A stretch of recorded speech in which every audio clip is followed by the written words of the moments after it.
ఇక్కడ ఈరోజు మన సంగారెడ్డి ప్రాంతానికి చెందినటువంటి ఎమ్మెల్సీగా పోటీ చేసినటువంటి అన్న మల్క కొమరయ్య అన్న గారు ఈరోజు సంగారెడ్డిలో ప్రచారంలో భాగంగా అదేవిధంగా ఇక్కడ స్కూళ్ళు సెంటాన్స్ అదేవిధంగా గవర్నమెంట్ పాఠశాల అదేవిధంగా చాలా స్కూళ్ళకు విజిట్ చేయడం జరిగింది. అయితే తను మల్క కొమరయ్య సార్ గారు తన యొక్క అనుభవం ఉపాధ్యాయునిగా పనిచేయడం జరిగింది. అదేవిధంగా అంచెలంచెలుగా స్కూల్ మేనేజ్మెంట్ చేస్తూ పెద్ద లెవెల్లో ఈరోజు విద్యాసంస్థల్లో పనిచేయడం జరిగింది. ఇక్కడ ఉన్నటువంటి రాష్ట్రంలో ఉన్నటువంటి ఉపాధ్యాయుల యొక్క సాధక బాధకాలు, వారు పడేటువంటి కష్టాలు, వాళ్ళకు ఉన్నటువంటి ఏదైతే ప్రభుత్వము వాళ్ళ సమస్యను పరిష్కరించట్లే చాలా చాలా చాలా విషయాలు మనం చూస్తూ ఉన్నాము.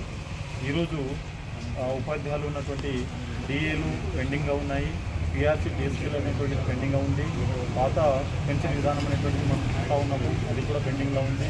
అదేవిధంగా ఈ రకంగా ఉపాధ్యాయులకు సంబంధించినటువంటి అనేక విషయాల్లో కూడా ప్రభుత్వం వ్యాప్తం చేస్తూ వస్తూ ఉంది. అయితే దానికి తీటుగా ఎదుర్కోవడానికి ఈరోజు మల్క కొమరయ్య అన్నగారు ఈరోజు ఎమ్మెల్సీలో పోటీ చేసి ఉపాధ్యాయులకు అండగా ఉండడానికి, ఉపాధ్యాయులకు అండగా ఉండడానికి తన వంతు సహాయశక్తుల మేరకు తన అనుభవాన్ని జోడించి ఉపాధ్యాయుల యొక్క సమస్యలపైన శాసనమండలిలో తన గలం విప్పి ఉపాధ్యాయుల పక్షాన పెద్ద ఎత్తున ఏ సమస్య ఉన్నా పరిష్కరించడానికి ఈరోజు రాష్ట్ర ప్రభుత్వాన్ని ధీటుగా ఎదుర్కొని రాష్ట్ర ప్రభుత్వము ఉపాధ్యాయుల పట్ల ఏదైతే వ్యతిరేకత ఉందో, ఏదైతే సమస్యలను పరిష్కరించట్లేదో, ఉపాధ్యాయులు ఉద్యోగులను నమ్మించి ఈరోజు అడ్డంగా మోసం చేస్తూ ఉంది రాష్ట్ర ప్రభుత్వం.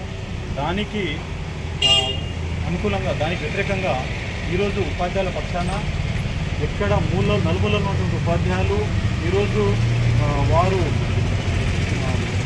ఏదైతే ఆత్మనిర్ణయంత భావంతో ముందుకు పనిచేస్తూ ముందుకు ఉండాలనేటువంటి ఆలోచన విధానంతో ఈరోజు అన్నగారు ముందుకు రావడం జరిగింది. కాబట్టి మనమందరం కూడా ఈరోజు జిల్లాలో ఉన్నటువంటి ఎస్సీ ఎస్టీ బీసీ మైనారిటీ సోదరులంతా కూడా ఏకమై ఈరోజు మనకు ఏదైతే బీసీ వర్గానికి చెందినటువంటి అన్నగారు ఈరోజు ఇక్కడ మనం చూస్తూ ఉన్నాం.